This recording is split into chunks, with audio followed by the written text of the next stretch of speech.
President Bush today signed the Secure Fence Act to build a 700-mile fence along our border with Mexico. But critics say the law lacks support and funding. The fence, they say, might not be built.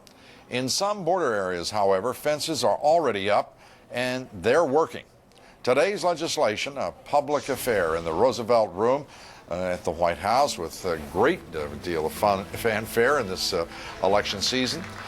But what is the celebration about? Lisa Sylvester reports the new law doesn't provide funding, and Homeland Security may have other uses for the money that is available.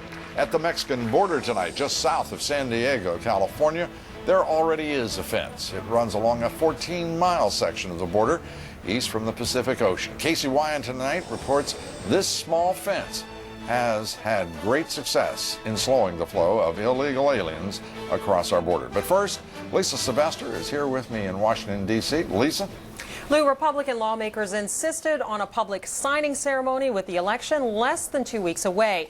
The congressional members want to send a message to voters that the federal government is serious about tightening U.S. borders, but not everyone is as certain.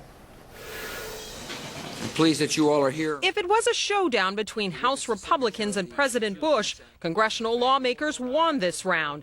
The president signed the Secure Fences Act that authorizes 700 miles of border fence, beginning in California, sealing off Arizona, and stretching through parts of New Mexico and Texas.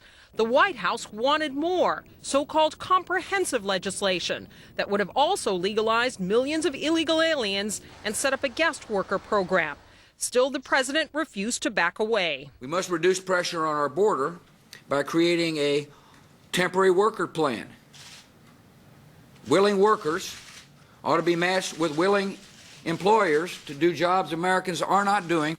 Mexico lobbied hard to defeat the fence bill, this week taking the issue to the Organization of American States, asking the White House to veto the legislation.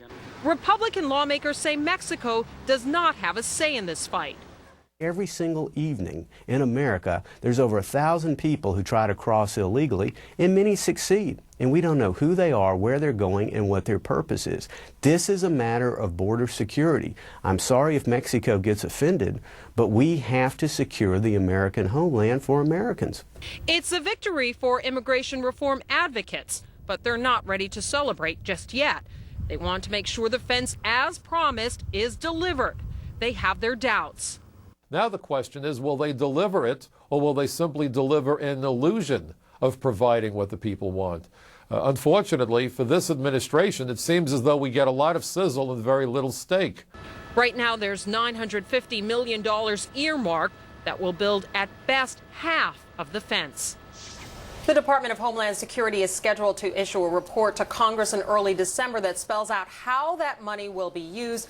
Then congressional appropriators will have to sign off on that proposal, so still a few more steps before an inch of that fence is built, Lou.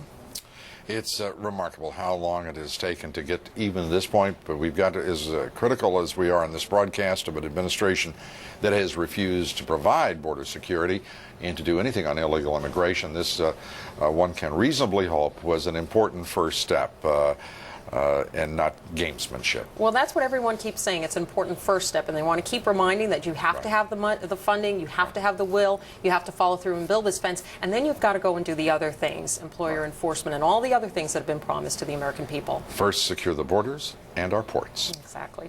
Thank you very much, Lisa Sylvester. Mexico today blasted the United States for its decision to build that fence along the border.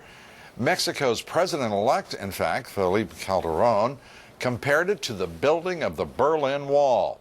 If you have a sense of where this relationship with the government of Mexico is headed, Calderón also added, today the United States is committing a grave error in building the wall on our border.